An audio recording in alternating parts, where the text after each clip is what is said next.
నువ్వెందుకు ఒకసారి అనిపిస్తుంది మేము బాధలు ఎవరికి చెప్పుకోలేవు, మాకు అర్థం వచ్చినాం కదా. మళ్ళీ అన్నం ఆకలి అవుతుంది పెట్టండి అంటే ఎన్నిసార్లు తింటారు, బిచ్చపోలని అంటారు. మళ్ళీ అన్నం ఆకలి అవుతుంది పెట్టండి అంటే ఎన్నిసార్లు తింటారు, బిచ్చపోలని అంటారు. అదే దీనికంటే ఇంటికాడైతే అమ్మ అన్నం ఆకలి అవుతుంది అనగానే పెడుతుంది. ఒక్కొక్కసారి అనిపిస్తుంది బాధలు ఎవరికి చెప్పుకున్న అర్థం కాదు.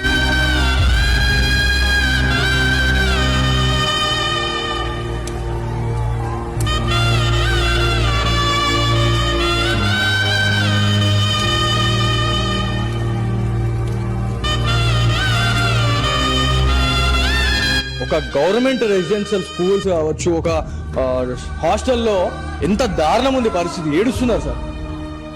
ఇక్కడ ఉన్న స్థానిక ఎమ్మెల్యే వైడి రాకేష్ రెడ్డి గారు కావచ్చు, డిఈఓ గారు కావచ్చు, తక్షణం ఎదిరిపోయిన చర్యలు తీసుకోవాలా. ఏడుస్తా ఉన్నారు. పేరెంట్స్ అడిగితే వాళ్ళకి ఇంకా రివర్స్ సార్, మీరేమన్నా అండి పెడుతున్నారు అనుకుంటా రివర్స్ ఇస్తారు సార్. మా పేరెంట్స్ కి ఇంకా మా పేరెంట్స్ ని తిడతారు.